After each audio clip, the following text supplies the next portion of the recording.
Hi, everyone. Hello, traders, warriors. I'm joined today by Dario Capodiche, live from Hong Kong. Dario, I want to thank you for taking time, especially right at the opening when S&Ps are sharply higher. Really a pleasure to meet you and to get to talk to you. I saw some of your stuff on Twitter and you were showing the banking financials, and you just told me that you're an old style banker. So, interesting to be able to talk to you about what you're seeing and what you're doing. Welcome to the TradeGATEHub, Dario. Oh, nice to meet you, everyone, and thank you for the invite. Like my pleasure. On my side, like what I'm doing right now, basically, yeah, wholesale banker. Actually, I see a lot of people active on Twitter and social. They tend to be of equity background or FX background. Yeah. Uh, Speaking, I am a fixed income guy. Like Okay. like trained and raised as a whole school fixed income guy. That's why my particular obsession with like reading financial statements, like looking into the credit and understanding Yeah. stuff. Yeah. So Okay. So, that's how did that begin for you, Dario? I mean, say, let me take you back to when you were even younger than you are, say, in your early 20s. Were you always interested in the financial markets? What attracted you to it? And for example, what was your first job in the industry? I actually have something that it will make you laugh. I spent 3 years in the army, and I was officer cadet and in the military school, so pre-academy. And I applied for a post as an officer in the financial police in Italy. And I didn't get in because actually 1 centimeter high. So I basically decided to join the other side, and I went to business school. And my first job, actually, I wanted always to be a trader, to be trading like in the market, like maybe in trading for but actually my very first job was in equity research. Okay. All So right. the not the equity research nowadays that, frankly speaking, you saw I wrote it on Twitter. It's quite shameful to be honest. But the still where they were the real researchers, the real analysts. So I was in Deutsche Bank when Deutsche Bank was, after the right after the GFC, but you still had the bankers there. It was kind of phased out. Now they're not there anymore. But it was quite a nice environment. Learn a lot. And then I moved into, like, I managed to find, like, a role first in fixed income in Italy, and then London, and randomly in Hong Kong. To be honest, they Okay. they found Citigroup, and I've been for the past 10 years in Hong Kong. So that's why I know quite well the market here, the dynamics here, and the mindset here. That Okay. I Interesting. Interesting because, going all the way back to the crisis that Greece had in Europe, and Italy was part of it. There was talk that Italy was next after Greece, and they still have a rep for unsafety in banking in Italy.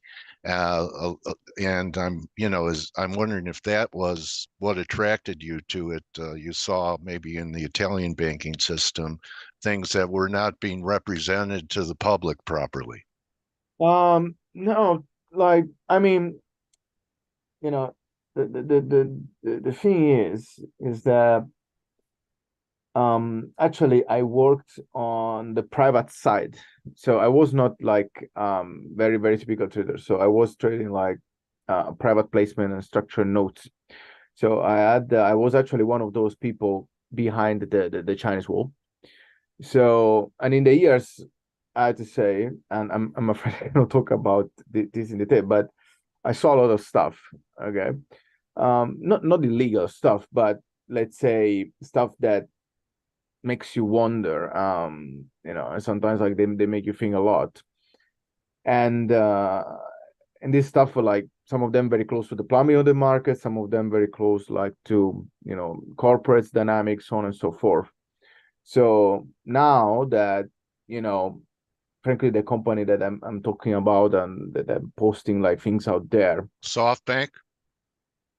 yeah, like SoftBank is one of those that is very notorious, in particular like in Asia and in London where I was. Actually, their hedge fund operation is there. And what I'm sharing out there, is no secret. Like I'm putting there the stuff that is in the documentation and things that is out there for people to read. But lawyers are very smart. So if they put things in document, they cannot say that you cheated or did something wrong because it's there, but they hide it. So, and as a matter of fact, like SoftBank is one of those institutions that, in all honesty, as a checkered past, as a very known behavior in the market, but at the same time is one of those institutions that brokers and banks they love a lot because they make fees, they trade, they do a lot of private capital, they go IPO, Yeah. so everyone wants to bank them. Okay. I Yeah, just wanted to go back. I'm surprised you were able to trade private placements. To me, they're very illiquid. I mean, once you're in a private placement, you're kind of it's hard to get out of them, isn't it? Once you're in. no, I was so basically it's as you said very well. So basically, what I was doing, I was active both in the primary and the secondary market. But as you said, most of the market tends to be primary, and the secondaries are very complex because effectively you need to move like very large chunk of stuff that are extremely tailor-made to a specific investor. Okay.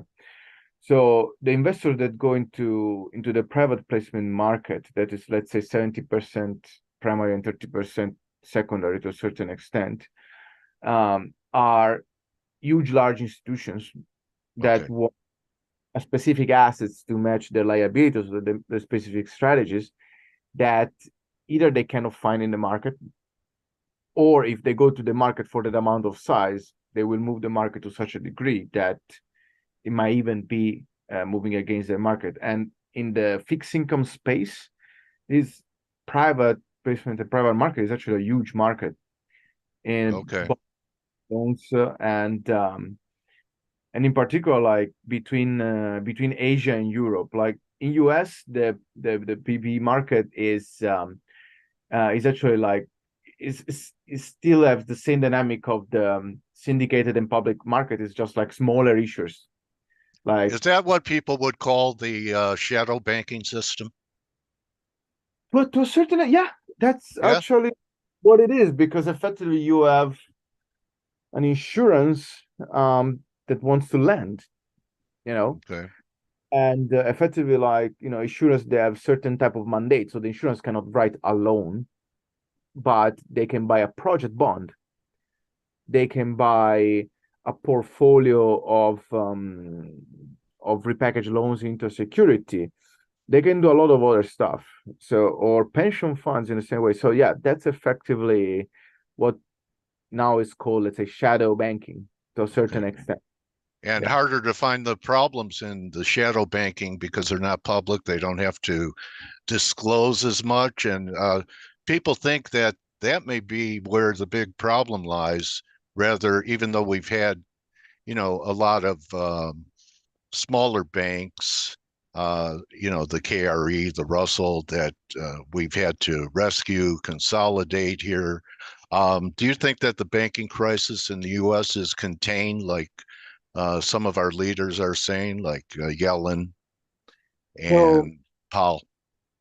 so I tell you, like, I spent quite a lot of time in banks, financial statement, balance sheet, and actually, I know I work in Citigroup for quite a long time, and I got to learn American banks pretty well, from the inside the system, because even if you are in Hong Kong, like you are still under the SEC and Federal Reserve like rules, so you can be anywhere in the world, so those apply. So the thing is, is that not just relate only strictly to US, but this is a general problem Global. in banks. Yes, and I actually saw it as a first hand. So all these banks in the past, till the Fed effectively started to increase rates, you have no idea how these people were desperate to get yield. And if you remember, at some point, all banks out there, including like commercial banks, they were making most of their revenues not doing the banks, not through net interest income, Right. but through fees. And how do Right. you, you know, Yeah, money? product. You need product. They kept like selling like structured products to retail, brokerage, credit card, and so on and so forth. So the thing is that, you know, they need to have a balance sheet, right? So, and these people, like in particular, those that they didn't have a big, underwriting arm or product arm, what they did, and actually they did it also through stuff that I was selling, like they wanted the highest yield possible Of and course. very long duration. So a lot of banks piled into these actually bonds because Right. the problem is that if you underwrite too many loans, then it starts to really hit your capital. Res- okay. So, and the regulator doesn't like that. So what they did, they started to buy very long duration government bonds. Okay, that in theory is like fine. Okay, the go. What's the problem? I buy a 10-year, 15-year, 30-year, right? So they were getting like two Well, point didn't five. Paul encourage the banks to go for that with his action? And that's when rates were the lowest they've been since the Civil War in the U.S. I mean, we're talking about what are we talking about? 300 years since rates were that low when the banks loaded up. How did they So get out of it? well, you're correct. So effectively, the regulator. So if you look at the change in the regulation and the evolution of the regulation after 2008, effectively the regulator wanted banks to buy as many like govies as possible. Okay, Right. and in particular because there is this HQLA requirement. Okay, that basically HQLA stands for the high quality liquid assets. Okay. So if you bought a government bond, effectively, like it counts as liquidity, even if as a 10-year, 20-year, 30-year duration. Okay. Small problem is that these guys were telling the banks we're gonna keep rates low for very long after COVID. So at that time, of course, banks need to. So the fee market dried, the IPO market like shut at that time. Of course, like people were shut at home, they were not going to the branch to buy structured notes and things like that.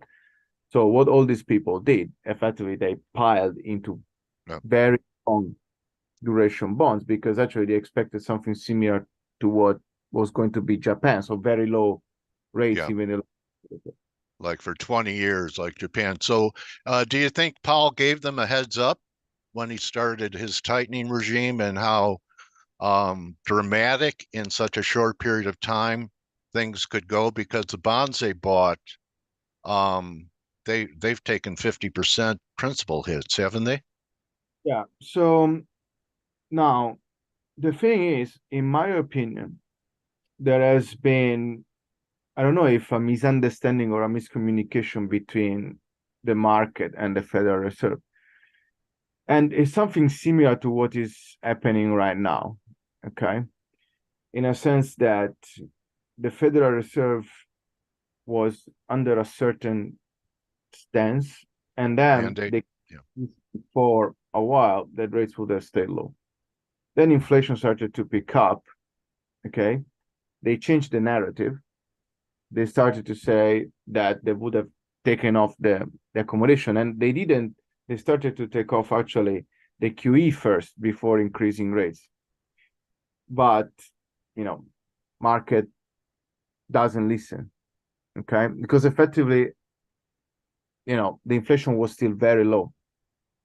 Okay, So so the market's not listening today either, because I think last Friday Paul said that we could still raise rates. He's trying to douse a little bit of the speculative fever that you see happening in markets right now. yeah, So is Paul going to stick to his guns of staying it, higher for longer, or are the bonds and the notes right that the it, terminal rate has happened already? what I'm seeing happening right now is there is an issue, okay? And the issue is that the banks are incredibly underwater on their securities holdings, on their bonds.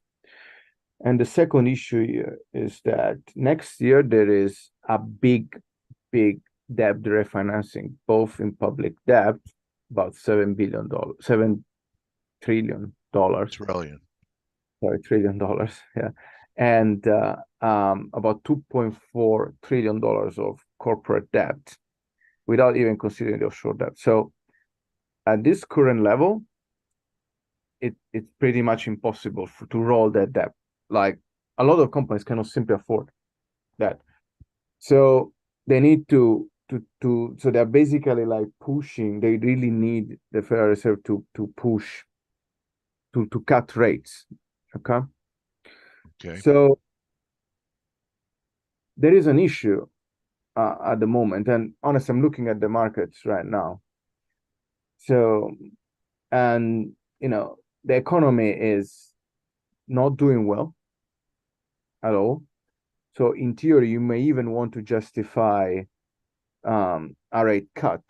But the problem is that, and this actually a very senior manager in JP Morgan once told me, is that no one in a bank right now, and no one actually currently, active in the market, ever traded increasing yield environment, and ever really traded sticky inflation environment. Okay, so people really don't know how to behave. Long story short, here the problem is that now the inflation, like, frankly, the data now are becoming, I'm quite good at statistics. I'm quite a statistician fanatics, and clearly the data don't make sense. Like, and now the trick is pretty much obvious. I flagged it a while ago, but now it's obvious to everyone. Like, basically, the data comes favorable to market expectations, stocks pump, whatever, the bonds move in the direction they want. And then in the month after, they revise them to where they should be. Oh yeah. Okay. So Like, is this bond market rally that we're getting here, Dario, giving the banks any relief? And do you think this is sustainable? This is TLT here. yeah, Um, Go ahead. TLT is, I tell you, this is what I think. To be honest, what I think right now, that this is not, so this is a risk-off rally. And I tell you Even though what, there's no risk off in exactly, equities. exactly. So this is the issue. Interesting. Yeah. So if I am a risk manager in this current situation, right? Yeah. I see all these things at the horizon coming. Okay, corporate bankruptcies. Now they reached 2010 level.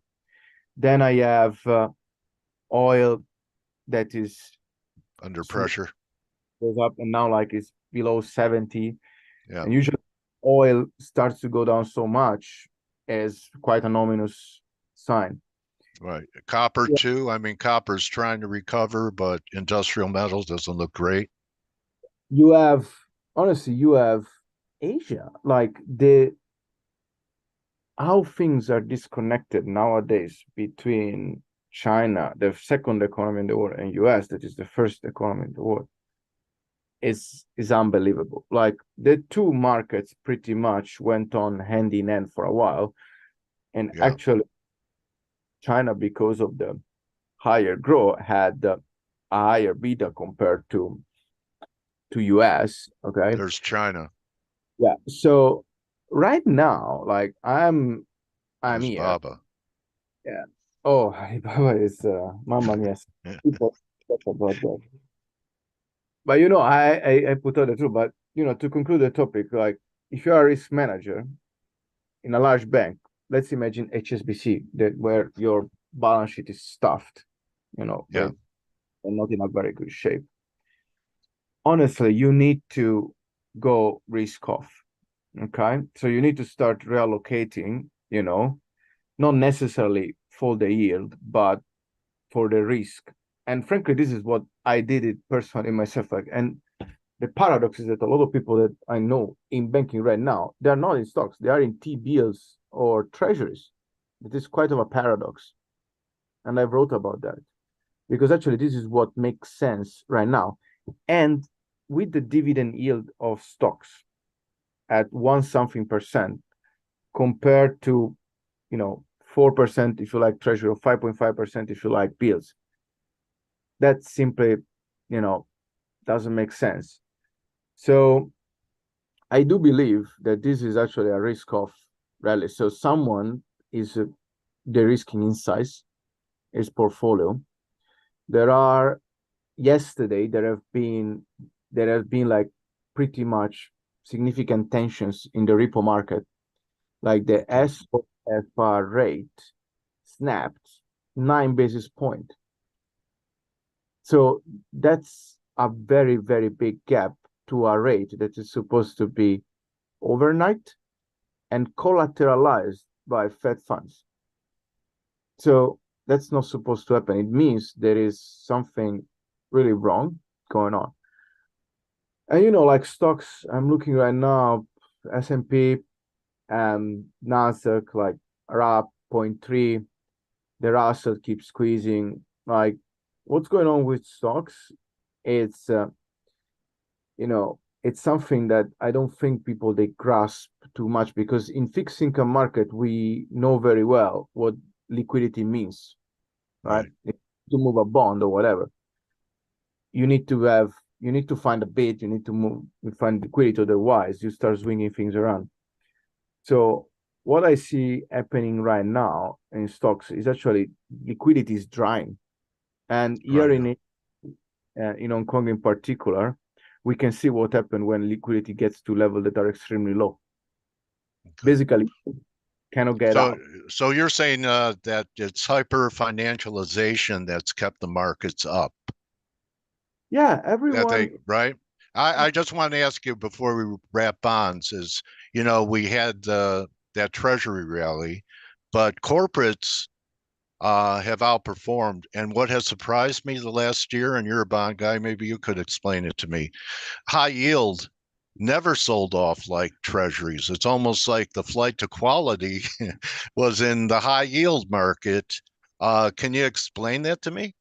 Why Actually, people felt safer borrowing from a company that might have some financial difficulties instead of the U.S. government that does have financial difficulties? Is that it? I have a story for you here. If you remember in 2008, the CDO that were blowing up, while the underlying was blowing up, the CDOs were trading at par because people were bidding them. Right. So now, here in this case of the high yield bond market, the reason here is that the high yield bond market is much, much shorter duration, Okay. a much, much lower convexity compared to the government bond market, because the government bond market, they issued like the people get stuck in very long tenor bonds with a very low fixed rate coupon. That means that when you get a 1 basis point move with such a long duration and such an amount of convexity, the risk that you take on the principal is significantly higher, paradoxically, than an high yield bond. Furthermore, a good chunk of high yield bond are floating rate. So Okay. being floating rate, it means that the shift from rate volatility is much lower. Furthermore, high yield bonds, some of them in the set, they tend to reset, and that is priced in the bond. That means that at reset date, the bond will then get a coupon that is at market. So this is why high yield bond, like, they didn't take much hit, because from a risk perspective, I on got a it now. on a portfolio basis, they made more sense. That is quite of a paradox. You're the first one. I've asked this question, I don't know how many times, and now I understand. Really appreciate you clearing that up for me because I'm mainly just a chart guy and price action, and I notice a difference between relative strength between instruments. So basically, I have that. There's risk off coming. That's why people are buying the bonds. You have a view on the dollar during these times, Dario? We had this pretty nice rally Yeah. So last year, and to me, it looks like we've rolled over. Are you bullish or bearish I tell you, dollars here? in my European, personally speaking, I'm only having dollar in my saving, like exclusively US dollar, not even on Okay. since 2015. Wow. Okay. The reason why I'm in this position, not because like I am a crazy bull for a dollar or particularly in love with that, but doing what I was doing in my role before, I saw personally like how much money central banks were printing, but seriously printing, in particular Europe and Japan, like to an extent that is like mind blowing. Like people say, oh, the Fed printed like 4 trillion Yeah. after whatever. Yes, that was significantly too much. Although there might be a reason behind it that they don't want to admit that there was a massive repo crisis about to burst big time. So there were like Nomura and BNP that had the trillions on the hook, and if they went down, it would have been a disaster. I tell you, at that time I was at the desk, and there was a double A plus rated corporate, very famous, and I got a call from the treasurer of their um, financing unit, and they couldn't refinance their commercial papers. So this was the situation. So the Fed did that at that time. The problem is that the Bank of Japan and the ECB did that for decades, like seriously.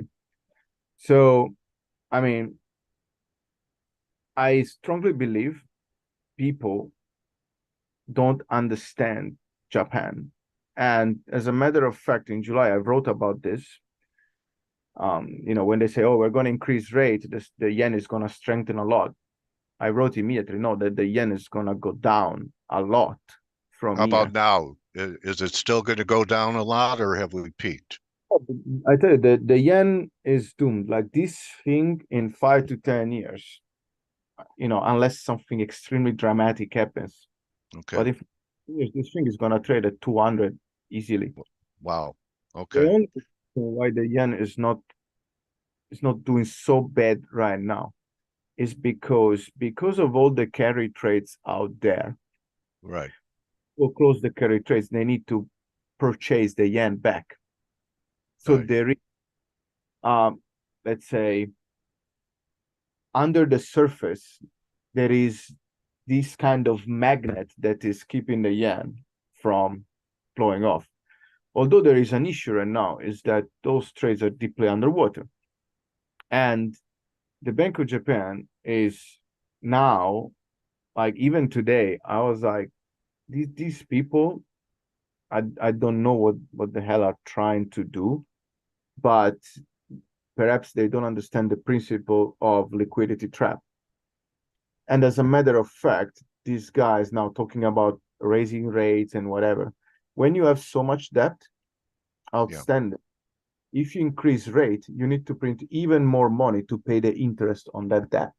Well, so we're the biggest debtor here in the U.S. Isn't that happening here? And is Yeah, that why people are going to havens like gold? yeah. So the thing is, the situation is slightly different because US are right now, if I'm not wrong, as still, let's say 120, 110, 120% debt to GDP. In Japan, we are at 280 something. Okay. Like, I mean, Yeah. the Bank of Japan already owns 60% of the bond market, the JGB market, and they own 70% of the stocks ETF Yeah. and are the largest shareholders of more than 50 companies in their own market. I mean, like these guys, they keep printing IOUs pretty much and they're getting away with it. The small issue is that now, you know, you can do this when everyone prints, okay? So you kind of like stay in the Get pack, away with it. can get away with it, yeah. But right now, when inflation now is really a problem, and even if your president said that is zero, they defeated it. I Yeah. mean, I'm like, Well, but do you think that what we're doing is similar to the 70s, Dario, where we would tighten, then we'd pause, and then we had to embark on another tightening campaign, then we'd pause, and finally Volcker got draconian on, I yeah. think, the third tightening regime that finally did the job. So are we going to start to see higher rates So next year? in my opinion, the mistake that has been done at this time, and this is because central banks are like not doing their job. Central banks, they should they should be lenders of last resort Yeah. and the They're monetary. lenders of first resort. Yes, or last. Yeah. Decade. But the thing is now, like these guys, they're clearly bullied by the private banks, obviously. Like, you know, it's out there. So I think Powell made a mistake, and of course Lagarde and everyone because they talk to each other. Maybe they have a WhatsApp group. I wouldn't be surprised. Um, when First Republic and SF Silicon Valley were in trouble and Yeah. Credit Suisse was in massive trouble, they paused where they were supposed to hike. And Yeah. Okay. if you That actually, they added a lot of liquidity and that generated one heck of a rally last spring. exactly so It's almost like the banking crisis was bullish. exactly so they showed basically their weak side. And right now, honestly, if you see the last data of inflation, what it really blows my mind is that they put they're really like tricking the data. Like the inflation came up like 0.1 below expectation with a massive rally from the market because they put down the insurance cost of 40%. I mean, Yeah. find me a person got the insurance decreasing 40%, or find me any other person that take that basket and tells you, yes, like I agree, those are the prices. Like those, like they hear They're and not only fabricated. happening everywhere. Talk to people in Europe and whatever. The reason why they're doing that, besides purely to drive the market, is also because a lot of like payments of countries these days are linked to inflation measures, to inflation adjustments. So if they certify officially a high inflation number on TIPS bond, on inflation like related pension and schemes in Europe, like the inflation bonds are very popular, they simply need to pay more and the deficit will increase. So, Okay. I mean, it's like at least in the 70s, you know, they were calculating the inflation properly. Okay. So You it's check. all just really smoke and mirrors right now. But you know what isn't? You're writing about. Why don't we wrap it with the collapse in M2 and the implications of that you write about? Wow, the collapse in M2. So actually, that is very important because this is the very first time that M2 is collapsing so much. And honestly, the previous time that happened so much was during the Great Depression. Okay. So people really need to be careful here because M2 collapsing that much, it means that the circulation of the drying of money system, the money is There not created. no no velocity, zero velocity. The central banks, they don't print money. It's banks that print money. Central banks, they give reserves to banks that then they lend these reserves in the system. And the more these loans are lent into the system, the more it creates money Right. effect, right? So that's the velocity of money. So And there's now no lending going on, and no that's one, why. everyone is cutting lending like Can you lend me $10, Dario, for lunch today? first I can not gonna be like a lending is just gonna You be can't even buy lunch for $10 anyway. So uh, I really have learned so much from you today. I have to thank X and not Twitter anymore for, seeing your tweets. And I want you to, talk about a program that you've created, which has to do with Bitcoin. And you said that crypto people could thank the BOJ for this recent rally.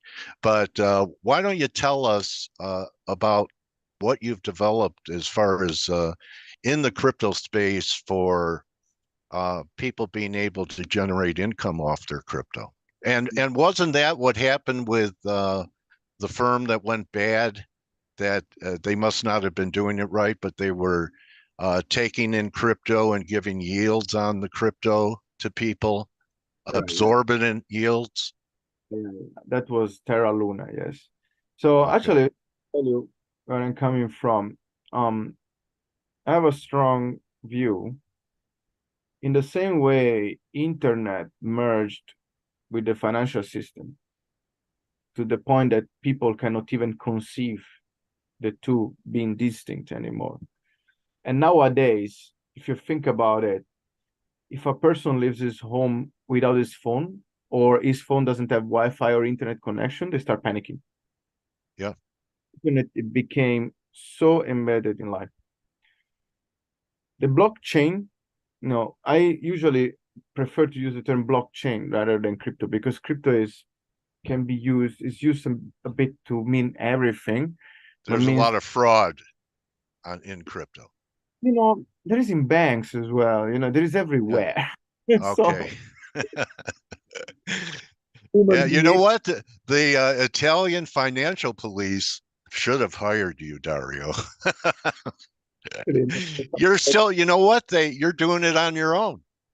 You're a watchman for people that would not be able to understand or see these things. And I really think that people have to, at the minimum, follow you at just Dario CPX so that they can educate themselves about things that they won't even learn at the university, where they could learn it from someone who has lived it.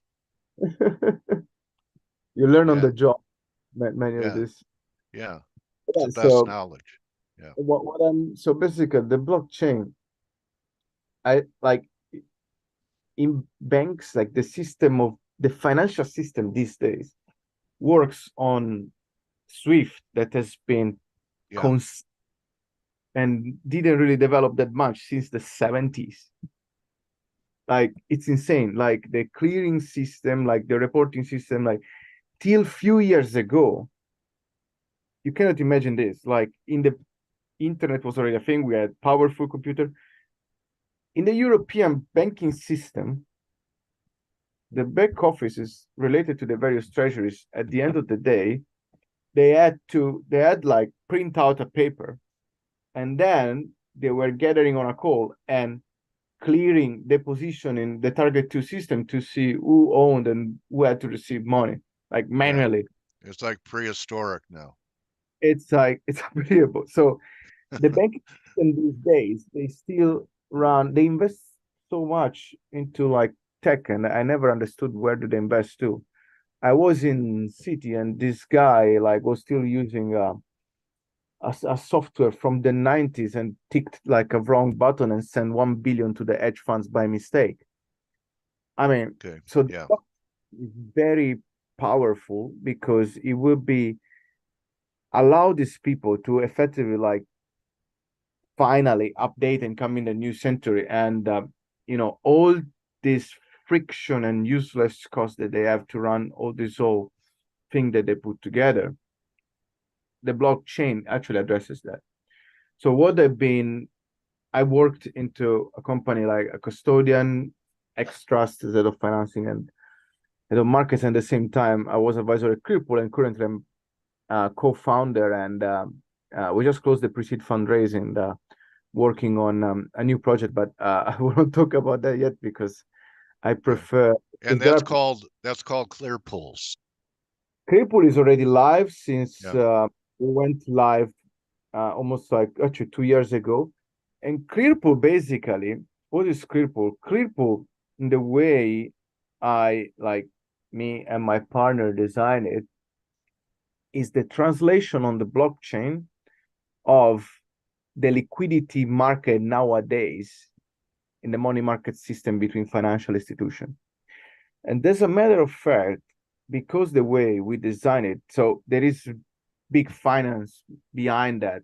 We effectively like created the formulas to merge the two concepts of blockchain and money markets. So we created this dynamic liquidity pool that effectively like reproduce the behavior of interest rates and the liquidity dynamics.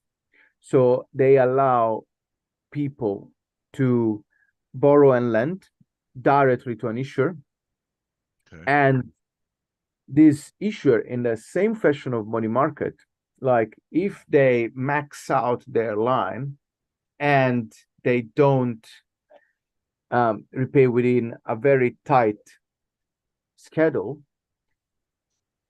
what's going to happen is that they're going to default. And if someone defaults in the money market, there is a reason why no one defaults in the money market, because if you default in the money market, you default in everything else. You start triggering all your All your debt.